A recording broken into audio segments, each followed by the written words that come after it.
మహిళలు మనం ఎందుకంటే ఇప్పుడు ఎట్లాగో మళ్ళీ జైళ్ళు ఇవన్నీ చర్చకు వచ్చినాయి. ఇప్పుడు బాగా ఇప్పుడు లైమ్ లైట్లో ఉండే జైలు ఏదంటే తీహార్ జైలు. తీహార్ జైలు ఎందుకంటే ఇప్పుడు రేపు కేజ్రీవాల్ పోయిన ఆడికే కవితను మళ్ళీ ఒక 9 రోజుల పాటు 9వ తేదీ వరకు జ్యుడిషియల్ రిమాండ్ అడిగారు కాబట్టి ఆ తర్వాత ఆ తీహార్ జైల్లో కూడా ఎంతోమంది ప్రముఖులు ఉన్నారు.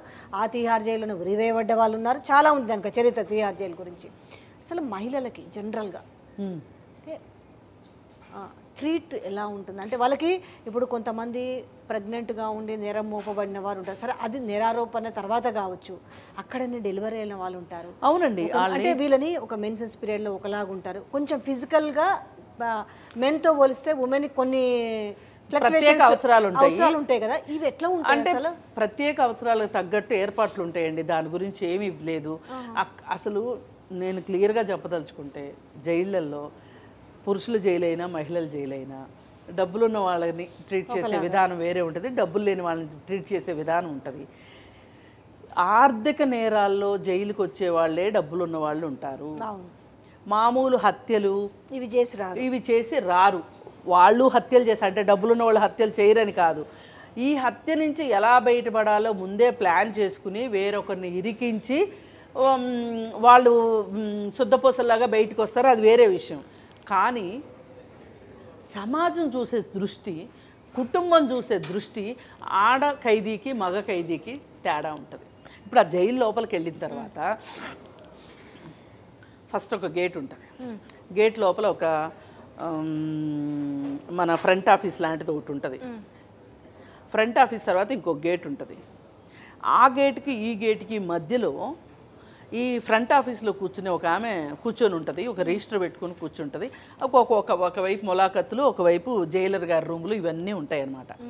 అయితే ఆ గేటు అవతల ఖైదీలందరూ స్వేచ్ఛగానే ఉంటారు. ఆ లోపలంతా ఎక్కడంటే అక్కడ తిరగొచ్చు, వాళ్ళకి కొన్ని కేటాయించిన పనులు చేసుకుంటూ ఉంటారు. ఇప్పుడు 6 సంవత్సరాల లోపు వరకు జైల్లో ఉంచుకునే హక్కు ఉంటుంది.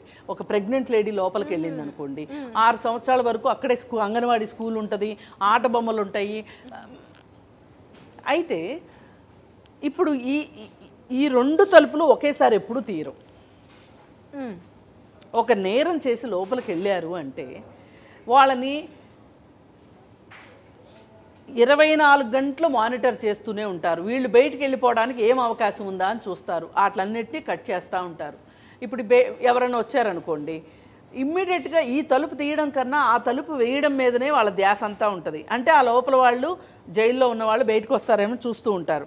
చూస్తూ ఉండి ఇప్పుడు ఆ తలుపు క్లోజ్ చేసి, ఒట్టి క్లోజ్ కాదు, తాళం వేసిన తర్వాతనే ఈ మెయిన్ డోర్ తలుపు తీస్తారు. ఇప్పుడు ఈ లోపలికి వచ్చిన వాళ్ళు, మాబోటి వాళ్ళు మీ బోటి వాళ్ళు బయటికి వెళ్ళేటప్పుడు ఈ డోర్ తీయడానికంటే ముందు ఆ డోర్ క్లోజ్ అయిందా లేదో చూసుకుంటారు. అంటే ఇంత మానిటరింగ్ అంటే ప్రతి క్షణం జైలు అంటే ఒక చిత్రవద లాంటి పరిస్థితి. జైలు అంటే జైలే అన్నట్లే ఉంటుంది.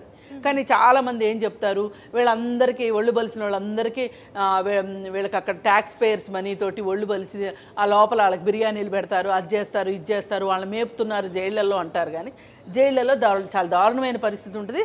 మనకైతే సింపతి అక్కర్లేదు అనుకోండి, అది వేరే విషయం. కానీ నేను చెప్పాలనుకునేది ఏంటి అంటే, మహిళా ఖైదీల పట్ల కుటుంబాలు చాలా దారుణంగా వ్యవహరిస్తాయి. చాలా దారుణంగా అంటే చాలా దారుణంగా. ఎలా అంటే ఇప్పుడు ఎట్లా అయితే కవితని రకరకాల డ్రెస్సులు వేసి మార్ఫింగ్ చేసి రకరకాల జోకులు ఎవరి మనస్తత్వానికి తగ్గట్టు రిఫ్లెక్ట్ అయ్యేటట్లు చేశారో, కుటుంబాలు కూడా అట్లాగే ఉంటాయి. అస్సలు తిరిగి చూడని కుటుంబాలు ఉంటాయి. మరీ ముఖ్యంగా వ్యభిచారం కేసుల్లో వచ్చే మహిళల పరిస్థితి ఎలా ఉంటుంది అంటే, వాళ్ళకి బెయిల్ ఇచ్చేవాళ్ళు ఉండరు. మీరు నమ్ముతారు లేదు, 3 సంవత్సరాలు 4 సంవత్సరాలు అండర్ ట్రయల్ ఖైదీగా ఉంటారు బెయిల్ ఇచ్చేవాళ్ళు లేక. వీళ్ళని ఎవరో హ్యూమన్ ట్రాఫికింగ్ ద్వారా తీసుకొస్తారు. తీసుకొచ్చిన తర్వాత వాడు మీడియేటర్గా ఉండి బిజినెస్ చేయిస్తూ ఉంటాడు ఈ అమ్మాయి చేత. వాడిని అరెస్ట్ చేస్తారు, ఈ అమ్మాయిని అరెస్ట్ చేస్తారు. కానీ వాడికి ఒక కుటుంబం ఉంటుంది, ఇది ఇన్వర్టెడ్ కామర్స్లో పెట్టుకోండి. వాడి మనుషులు వచ్చి వాడికి బెయిల్ ఇస్తారు, ఈ అమ్మాయికి బెయిల్ ఇచ్చేవాళ్ళు ఉండరు. ఇలా చెలించిపోయి మా మేడం, భూమిక మేడం, నేను పనిచేసిన సంస్థ మేడం, కొంతమంది పరిస్థితికి చెలించిపోయి ఆమె పుష్ చేసి బెయిల్స్ ఇప్పించిన సందర్భాలు ఉన్నాయి. రారు కుటుంబ సభ్యులు. అసలు ఆమె జైల్లో ఉందని ఆ కుటుంబానికే తెలియదు. ఇది ఒక దారుణం. అయితే మానసికంగా ఎట్లా ఎట్లా ఎట్లా ఉంటారంటేనండి, ఒకసారి మీకు గుర్తుండే ఉంటుంది, ఇప్పుడు భూమిక సంస్థ తరఫు నుంచి అక్కడ కౌన్సిలింగ్ సెంటర్ పెట్టారు. ఎప్పుడు ఒక 6 సంవత్సరాల క్రితం పెట్టారు. 6 సంవత్సరాల క్రితం కౌన్సిలింగ్ సెంటర్ పెట్టకముందు మహిళా ఖైదీలు కొట్టుకుంటే, రక్తాలు వచ్చేటట్లు కొట్టుకుంటే వాళ్ళని తీసుకొని హాస్పిటల్లో జాయిన్ చేసిన సందర్భాలు. పురుష ఖైదీలు కూడా కొట్టుకుంటుంటారు, అందులో ఏం మొహమాటం ఏం అక్కర్లా, కొట్టుకుంటారు. ఎందుకు ఆ పరిస్థితి ఎందుకు వస్తుందంటే వాళ్ళకి అసహనం, ఎందుకు చేసాము ఈ పని మనము అని. ఎక్కడికక్కడ నేను ఎవరి మీద ఆధిపత్యం చేయగలను అనేది ఒక లైన్ క్రియేట్ అయిపోతుంది అక్కడ. కొంతమంది పనులు చేయరు, జైలర్ కూడా పనులు చేయించదు, వాళ్ళ చేత చేయించలేదు. కొంతమంది అగ్రెసివ్ పీపుల్ ఉంటారు, వాళ్ళని వదిలేస్తారు. ఎవరైతే అమాయకంగా దొరుకుతారో అక్కడ వాళ్ళతో పని చేయిస్తూ ఉంటారు. అది మామూలుగా జరుగుతూ ఉంటుంది. డ్యూటీలు, కిచెన్ డ్యూటీ వేస్తారు. కిచెన్ డ్యూటీ ఎవరు మెత్తగా దొరికితే వాళ్ళకి వేస్తారు. ఎవరు వెళ్ళి జైలర్ని కాకబడితే వాళ్ళకి డ్యూటీలు తక్కువ ఉంటాయి.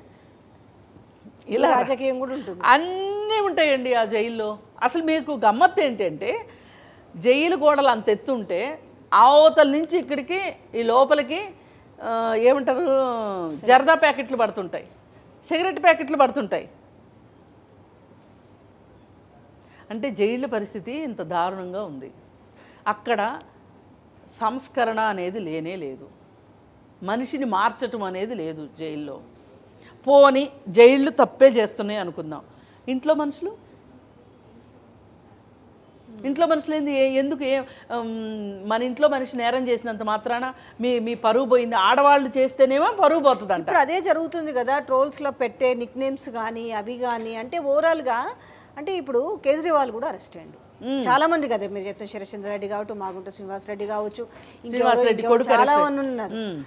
సో వీళ్ళెవ్వరికీ లేనిది అంటే బాధ ఏంటంటే అసలు అది కేసు ఏంది, దాని కథ ఏంది, అది ఏముచ్చు అనేది. ఇప్పుడు కేజ్రీవాల్ అరెస్ట్ తర్వాత ప్రజలు ఒక ఆలోచనలో పడ్డారు, ఇది కావాల్సుకొని జరిగిందేమో అనేది. కాదు, దీనివల్ల జరిగే నష్టం ఏంటంటే ఈ ట్రోల్స్ వల్ల అసలు విషయం పక్కకి వెళ్ళిపోతుంది. మెయిన్ అదే కదా. ఇప్పుడు ఈ కేసు ఏంటి, ఈ కేసుని ఎలా అర్థం చేసుకుందాము అనేది పక్కకు పోతుంది. కానీ నాకు బాగా అర్థమైంది ఏంటి అంటే, ఈ ట్రోల్స్ వెనక బీజేపీ సంతోషం ఏదో ఉంది, బీజేపీ ఇనిషియేషన్ ఏదో ఉంది అని అనిపిస్తుంది నాకు. అంటే కొంతమంది ఛానల్స్ వాళ్ళకి టీఆర్పీ రేటింగ్స్ వస్తాయి, వ్యూవర్షిప్ పెరుగుతుంది, డబ్బులు వస్తాయి అని చేసి ఉండొచ్చు. కానీ కొంతమంది పని కట్టుకుని మట్టుకు కావాలని బీజేపీ వాళ్ళు చేస్తుంది కనిపిస్తూ ఉంది ఇక్కడ. అంటే మాకు టీఆర్ఎస్కి తగాదా ఉంది.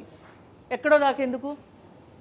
బండి సంజయ్ ప్లస్ ధర్మపురి అరవింద్, కవిత అరెస్ట్ కంపల్సరీ, అది పాత పాట. అది ఇప్పుడు అరెస్ట్ అయిన తర్వాత ఇప్పుడు కిషన్ రెడ్డి ఏమంటున్నాడు, ఏంది వాళ్ళ నాన్న ఏం మాట్లాడేంటి? నువ్వు మాట్లాడుతున్నావుగా, ఇంక వాళ్ళ నాన్న మాట్లాడేది. అందరి బదులు మీరే మాట్లాడుతున్నారుగా, బీజేపీ వాళ్ళేగా అందరి బదులు ఎక్కువ మాట్లాడుతున్నారు. కాంగ్రెస్ వాళ్ళకంటే వీళ్ళకి ఎక్కువ బాగా సంతోషంగా ఉంది. అరవింద్ ఏంటి మాట్లాడతాడు? అరవింద్ కోపం ఏంటి అంటే, పాత రోజుల్లో ఎక్కడనో వాళ్ళ నాన్నకి టీఆర్ఎస్ పార్టీలో అవమానం జరిగిందంట. ఆ అవమానాన్ని గుర్తు తెచ్చుకుని చాలా కుమిలిపోయి ఇప్పుడు కవిత గురించి రాగానే ఆయనకి ఏదో కవిత మీద ఏదో ఒక స్పెషల్ ఎఫెక్షన్ ఉన్నట్టు అనిపిస్తుంటుంది నాకు. ఎప్పుడు కవిత పేరే జపం చేస్తుంటాడు, జపం చేసి మనం మాట్లాడుతున్నాడు. అంతకుముందు కూడా అంతే. నేను చాలాసార్లు గమనించాను. అంటే చాలామంది మాట్లాడేదానికంటే కూడా అతను మాట్లాడేది ఇంకొంచెం ఒక స్టెప్ ఎక్కువ ఉంటుంది. ఎంత నవ్వుకుంటా మాట్లాడుతున్నాడో. ఇప్పుడు మీకు సిగ్గుంటే ఒకటి చెప్పండి, ఎందుకు ఎలక్ట్రల్ బాండ్ సంగతి ఏంటో చెప్పండి. సరే, కవిత అరెస్ట్ కాసేపు పక్కన పెడదాం, ఎలక్ట్రల్ బాండ్ సంగతి ఏంటి చెప్పండి. చెప్పాలి కదా. అది తెలంగాణలో చెప్దాం మేడం. సరే, మిగతా రాష్ట్రాల నుంచి ఎవరికి ఏమొచ్చినాయో పక్కన పెడితే, ఈ తెలంగాణలో మీరు ఇంత మేఘా కృష్ణారెడ్డి గురించి మాట్లాడుతుంటే, మీరు 410 కోట్ల రూపాయలు మీరు ఎలక్ట్రల్ విరాళాల రూపంలో తీసుకున్నారు. దీని గురించి మాట్లాడరు ఎందుకు? అవును, మరి కాంట్రాక్టర్ మెగా కృష్ణారెడ్డి కదా. మెగా కృష్ణారెడ్డి దగ్గర నుంచి మరి మీరు ఎందుకు డబ్బులు తీసుకున్నారు? ఫీజు ఎందుకు చేయాలి? అతను ఇస్తుంటే అత్యధిక పెద్ద మొత్తంలో ఇచ్చింది వీళ్ళకే, మెగా కృష్ణారెడ్డి. అది మాట్లాడరు, ఆ. వికటహాసంగా మాట్లాడుతూ అసలు చాలా అసలు ఆ అరవింద్ మాట్లాడే మాటలను మట్టుకు నేను ఏమాత్రం డైజెస్ట్ చేసుకోలేకపోయాను. చాలా కోపం వచ్చింది. నేను ఇవి చూసిన తర్వాతనే నేను వేరే ఛానల్స్లో కూడా నేను మాట్లాడాను.